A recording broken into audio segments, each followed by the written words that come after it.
Good day dear students. हमारा topic चल रहा है मौलिक अधिकार। और मौलिक अधिकार में अब तक हमने स्वतंत्रता और समानता के अधिकारों पर चर्चा की। स्वतंत्रता के अधिकार के तहत हमने देखा कि अनुच्छेद 19 से 22 तक स्वतंत्रता के अधिकारों का उल्लेख है। अनेक विद्वानों ने स्वतंत्रता के अधिकारों की आलोचना की है, क्योंकि हम देखते हैं कि स्वतंत्रता के अधिकार, हर एक अधिकार के साथ उस पर कुछ प्रतिबंध लगे हुए हैं। इस प्रतिबंधों के कारण अनेक विद्वान स्वतंत्रता के अधिकारों को केवल औपचारिकता मानते हैं और कई आधारों पर इसकी आलोचना करते हैं। स्वतंत्रता के अधिकार की आलोचना मूलतः 3-4 तथ्यों के आधार पर की जा सकती है। पहला है संदेहपूर्ण, अनिश्चित और लचीले। जो स्वतंत्रता के भारतीय संविधान में दी गई स्वतंत्रता के आलोचक है, वह ये मानते हैं कि भारतीय संविधान के अनुच्छेद 19 से 22 तक दी गई स्वतंत्रता की जो भाषा है वह अत्यंत ही संदेहपूर्ण, अनिश्चित और लचीली है, जिससे स्वतंत्रता का अधिकार भी अनिश्चित और अस्पष्ट हो गया है। इनका कहना है कि संविधान में यह उल्लेखित है कि किसी भी व्यक्ति को उसके जीवन और स्वतंत्रता से तब तक वंचित नहीं किया जा सकता जब तक कि इसमें यह उल्लेख है कि सार्वजनिक सुरक्षा और राज्य की सुरक्षा को ध्यान में रखते हुए राज्य स्वतंत्रता के अधिकारों पर प्रतिबंध लगा सकता है। अब जो ये सार्वजनिक सुरक्षा और राज्य की सुरक्षा शब्द है, ये अस्पष्ट और अनिश्चित है। राज्य इनका दायरा जैसा चाहे बढ़ा सकता है, या इन शब्दों की व्याख्या इस प्रकार की जा सकती है कि व्यक्ति के इन स्वतंत्रता के अधिकारों का हनन हो या व्यक्ति के स्वतंत्रता के अधिकार पर प्रतिबंध लगाया जा सके। तो अनेक विद्वान इस आधार पर कि इसकी भाषा अनिश्चित, लचीली और असंदेहपूर्ण है, इस आधार पर इसकी आलोचना, स्वतंत्रता के अधिकार की आलोचना करते हैं। दूसरी आलोचना ये इस आधार पर की जा सकती है कि स्वतंत्रता के अधिकार के तहत यह उल्लेखित है कि विधि द्वारा निर्धारित प्रक्रिया की अलावा किसी भी व्यक्ति को उसके जीवन स्वतंत्रता और देश स्वतंत्रता से वंचित नहीं किया जा सकता।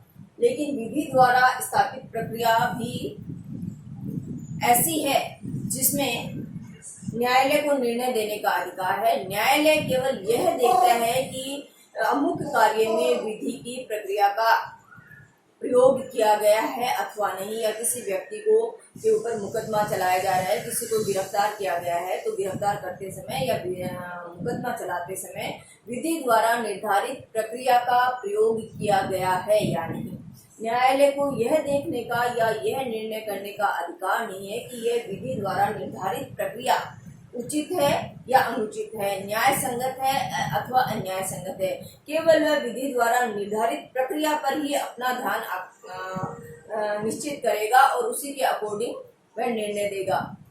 तो विद्वानों का यह कहना है कि विधि द्वारा निर्धारित प्रक्रिया उचित है या अनुचित, यह न्याय संगत है अथवा अन्यायपूर्ण है, इसका निर्णय न्यायालय को करने का अधिकार नहीं है। अतः यह निर्णय राज्य के द्वारा किया जाता है और राज्य इस विधि की प्रक्रिया के तहत ऐसे ही विधि का भी निर्माण कर सकता है जो अनुचित हो, न्याय संगत ना हो, और न्यायालय को उसमें दखल देने का अधिकार नहीं है। अतः ये विधि द्वारा स्थापित प्रक्रिया है, केवल औपचारिकता रह जाती है। राज्य इसमें मनचाहे तरीके से विधि का निर्माण कर सकता है, तो व्यक्ति की स्वतंत्रता पर आघात किया जा सकता है या व्यक्ति की स्वतंत्रता का हरण किया जा सकता है। तीसरी जो आलोचना की जाती है, सबसे विवादास्पद या सबसे आलोचनात्मक मौलिक अधिकारों के तहत जो तत्व रहा है वह संविधान की धारा 22 रही है, जिसमें निवारक निरोध के तहत व्यक्तियों को गिरफ्तार किया जाता है। विद्वान ये कहते हैं कि इस एक धारा से संपूर्ण मौलिक अधिकार निरर्थक हो जाते हैं, क्योंकि संविधान की इस धारा के तहत किसी व्यक्ति को बिना कारण बताए, बिना उसकी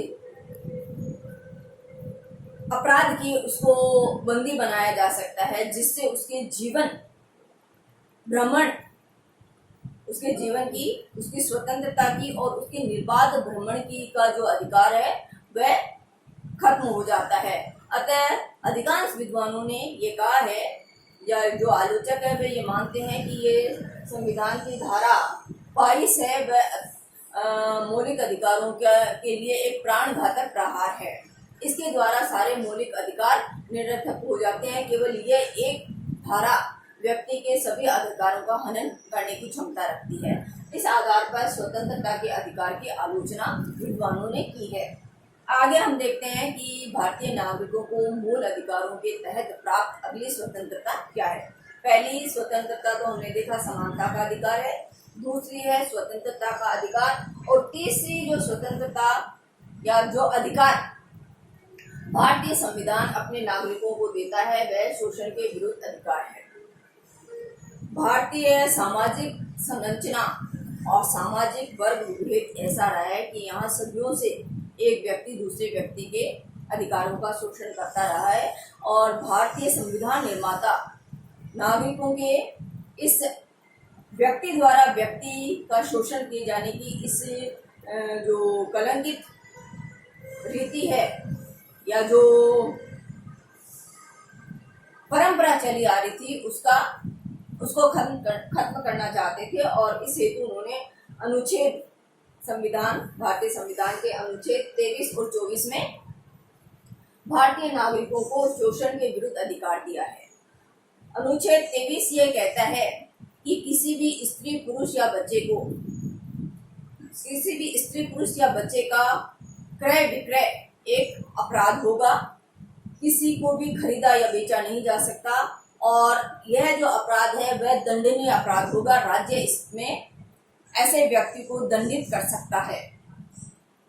अनुच्छेद 24 ये कहता है कि 14 वर्ष से कम उम्र के बच्चों को, बालक और बालिकाओं को किसी भी ऐसे कारखाने में, किसी ऐसे जोखिम भरे कार्य में नहीं लगाया जा सकता जिससे उनके स्वास्थ्य और उनके दैहिक स्वतंत्रता या देश स्वतंत्रता के अधिकार पर या उनके स्वास्थ्य पर प्रतिकूल प्रभाव पड़ता है। यानी किसी भी बालक या बालिका को किसी कारखाने, किसी फैक्ट्री में नहीं लगाया जा सकता जिससे उनके स्वास्थ्य पर विपरीत प्रभाव पड़े।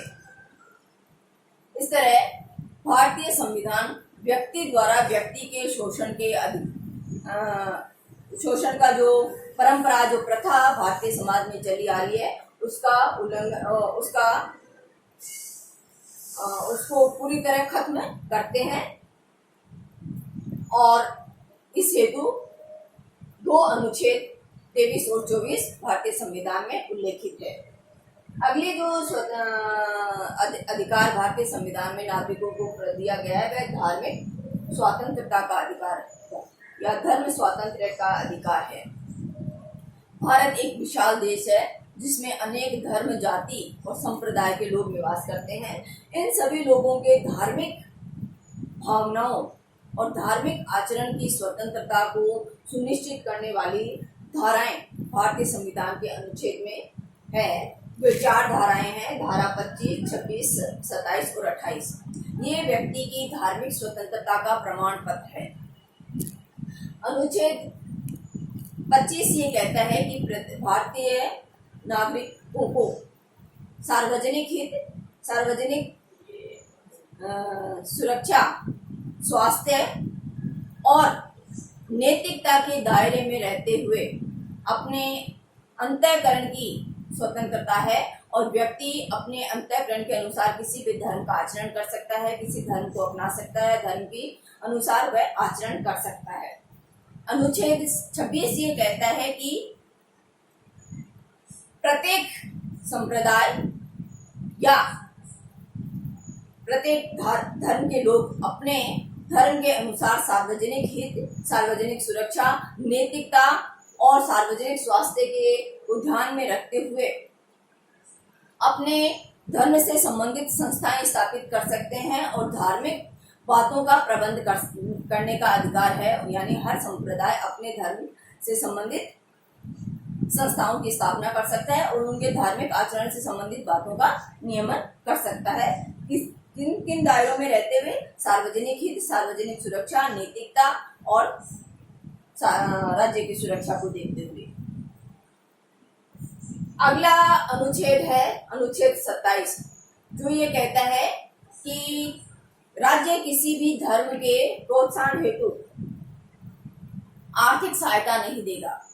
यानी राज्य किसी भी धार्मिक संस्थाओं को प्रोत्साहित नहीं करेगा, उनको आर्थिक सहायता नहीं देगा और किसी भी व्यक्ति को धार्मिक आधार पर कर देने के लिए बाध्य नहीं करेगा। यानी राज्य प्रत्येक समुदाय के साथ समानता का व्यवहार करते हुए किसी भी धर्म को, किसी भी धार्मिक संस्था को प्रोत्साहित नहीं करेगा।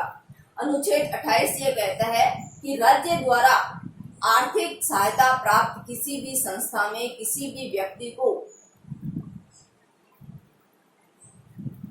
धर्म के आधार पर किसी धर्म विशेष का आचरण करने के लिए बाध्य नहीं किया जाएगा। और जो संस्थाएं, धार्मिक संस्थाएं हैं जो जिनका प्रबंध और आर्थिक प्रबंधन धार्मिक संस्थाएं व्यक्तिगत आधार पर करते हैं, उन संस्थाओं में भी किसी व्यक्ति विशेष को किसी धार्मिक धर्म का आचरण करने के लिए, धर्म विशेष का आचरण करने के लिए बाध्य नहीं किया जा सकता। इस प्रकार जो 4 धाराएं भारतीय संविधान के अनुच्छेद में है, भारतीय संविधान के में जो 4 अनुच्छेद हैं 25, 26, 27 और 28, वे व्यक्ति की स्वतंत्रता की गारंटी देता है, व्यक्ति की धार्मिक स्वतंत्रता की गारंटी देता है। इन 4 धाराओं के द्वारा संविधान निर्माताओं ने प्रत्येक भारतीय समुदाय, धर्म, प्रत्येक हर धर्म के, हर समुदाय के लोगों की धार्मिक भावनाओं का सम्मान किया है, उनको धार्मिक आचरण की स्वतंत्रता प्रदान की है और धार्मिक आधार पर सहिष्णुतापूर्ण समाज की रचना में महत्वपूर्ण योगदान दिया है। भारतीय नागरिकों को मौलिक अधिकार के तहत जो अगला अधिकार प्राप्त है वह संस्कृति तथा शिक्षा संबंधी अधिकार है। संस्कृति और शिक्षा संबंधी अधिकार इसलिए दिया गया है कि भारत में कई तरह के लोग निवास करते हैं, कई तरह की जातियां, जनजातियां निवास करती है और उनकी शिक्षा और संस्कृति का संरक्षण करने हेतु यह अधिकार दिया है और ये अधिकार धारा 29 और 30 के तहत दिया गया है, जिसमें प्रत्येक ऐसे समुदाय को, भारतीय नागरिकों के ऐसे किसी समुदाय को जिसकी अपनी भाषा, लिपि और संस्कृति है, उन्हें अपनी भाषा, संस्कृति और लिपि और का प्रबंध करने हेतु शिक्षण संस्थाओं की स्थापना करने का अधिकार है। इन शिक्षण संस्थाओं में किसी भी व्यक्ति के साथ धर्म, मूल, जाति या उनकी अपनी विशेष जाति वर्ग के आधार पर कोई भेदभाव नहीं किया जा सकता और इसमें सभी को, उस जाति विशेष के लोगों को शिक्षण प्राप्त करने का अधिकार है।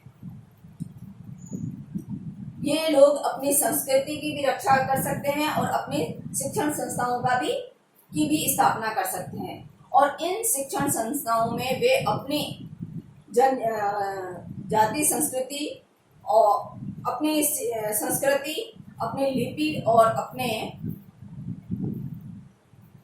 भाषा को प्रोत्साहित कर सकते हैं और उनसे संबंधित शिक्षा दे सकते हैं। इस तरह विशिष्ट या अल्पसंख्यक जातियों, समुदायों और विशिष्ट जो जनजातियां हैं, जातियां हैं, उनके संस्कृति और शिक्षा को संरक्षित करने का कार्य संविधान निर्माताओं ने इन 2 अनुच्छेदों के द्वारा किया है।